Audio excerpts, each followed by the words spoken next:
On en a parlé sur TV Vendée. Les prochaines grandes marées pourraient être importantes avec des coefficients de marée qui vont atteindre les 117 sur le littoral dans la période qui va du 10 au 14 mars avec un pic prévu autour du 12, proche de la marée du siècle finalement. Une situation qui va être observée de près par les élus et les habitants de la commune, des communes aussi concernées.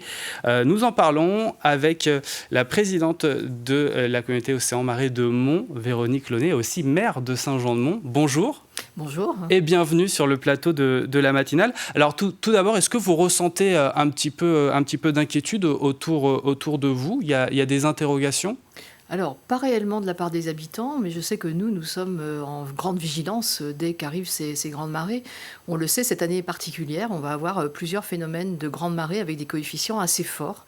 Et donc, il est de notre rôle de prévenir pour faire en sorte que notre littoral soit le mieux préservé possible. Alors, il y a deux parties. Il y a la partie à long terme, puisque nous avons créé un observatoire du trait de côte en 2009, avant Cynthia, qui nous permet de travailler avec l'Université de Nantes, avec le BRGM, qui permet d'étudier l'érosion de notre trait de côte. Et puis, il y a le court terme, c'est-à-dire comment se préparer aux grandes marées.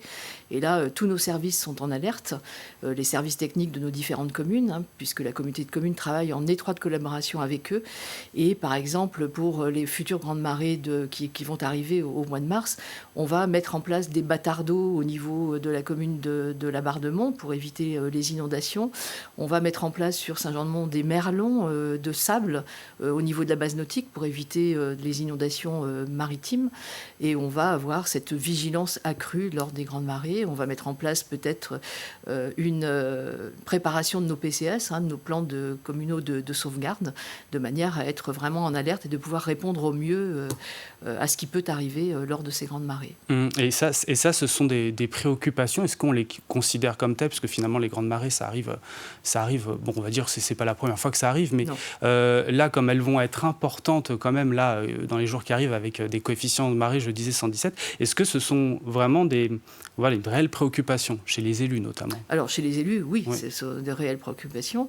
Même si depuis 2017, nous avons fait la réhausse de tout ce qui est nos travail de digue, puisque sur la communauté de communes Océan Marée de Mont, nous avons 19 km de côte avec 9 km environ de digues à rénover. Toutes nos digues ont été rehaussées avec la surcote de Cynthia, plus 1 mètre, ce qui fait qu'on a bien vu lors des dernières tempêtes au mois d'octobre que cela avait répondu à cette préoccupation. Et donc oui, la préoccupation des élus, elle est là, même si on a fait déjà le travail, si vous voulez. Donc ce qu'on appelle le PAPI, prévention des risques d'inondation. Là, nous avons déjà fait le PAPI numéro 1 et nous sommes déjà dans la deuxième phase du PAPI numéro 2. Et comment on rassure justement la population, celle qui est le plus inquiète du moins ? Alors celle qui est plus inquiète, on va la rassurer avec une communication à ce moment-là, avec tout ce qui est réseau, tout ce qui est Facebook, votre invitation aujourd'hui, qui nous permet également de répondre aux interrogations de nos citoyens, en leur disant faites attention. Déjà, n'allez pas sur le cordon dunaire à ce moment-là, n'allez pas sur l'estacade. On fait des interdictions de promenade sur l'estacade dans ces moments-là parce que les vagues peuvent être dangereuses. C'est tout ce travail d'information et de sensibilisation que l'on fait, alors au moment des grandes marées, mais que l'on fait toute l'année d'ailleurs. Oui, parce que l'organisation préventive est parfois mal comprise. Vous avez déjà commencé à communiquer ou peut-être que c'est un peu trop tôt ? Alors c'est un petit peu trop tôt, oui, on va communiquer juste avant les grandes marées en rappelant les règles de base.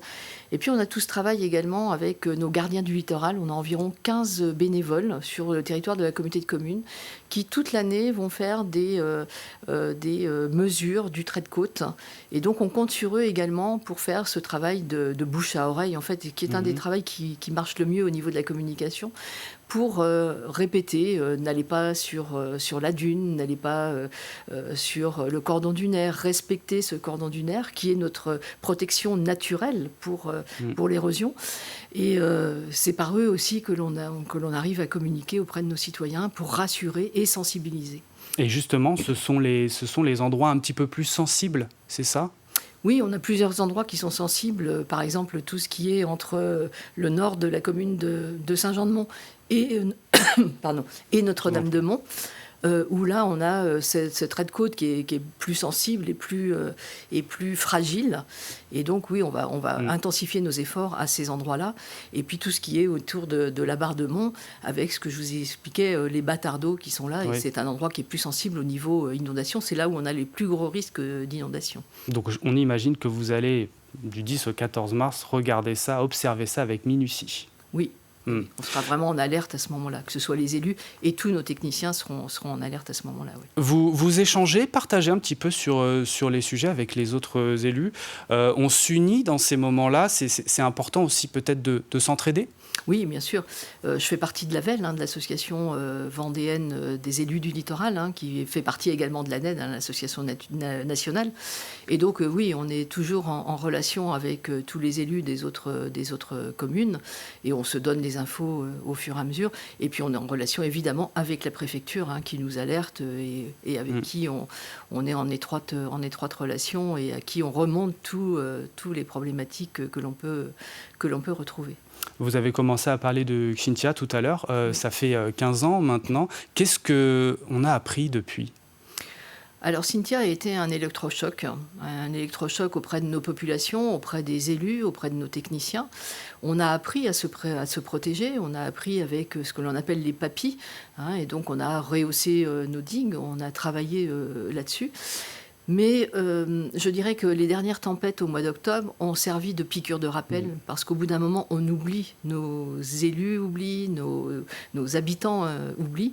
Et cette tempête qui a été importante, qui a quand même à nouveau attaqué notre trait de côte, nous permet de resensibiliser et les élus et les habitants, de manière à se dire il faut être humble.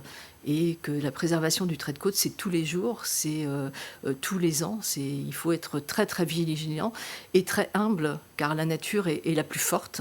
Et il faut rester humble, même si on a l'impression d'être protégé par ce que l'on a fait avec la rehausse de nos guides. Il faut rester humble et vigilant par rapport à tous ces phénomènes naturels qui, on le voit, sont de plus en plus récurrents. De plus en plus récurrents. Vous donneriez un conseil comme ça à la population pendant ces grandes marées, un conseil qu'il faudrait retenir ? Le conseil, écoutez-nous, écoutez les conseils de précaution que nous avons communiqués. N'allez pas sur les staccades, n'allez pas sur les traits de côte, restez vigilants et soyez attentifs. Écoutez TV Vendée, écoutez qui seront aussi... et regardez ce qu'il y a écrit dans les journaux, sur les réseaux, et vraiment écoutez-nous et soyez prudents.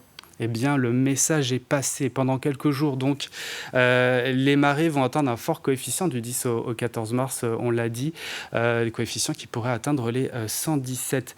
Merci beaucoup, Véronique Launay, d'être venue sur le plateau de la matinale pour nous en parler. Merci de votre invitation.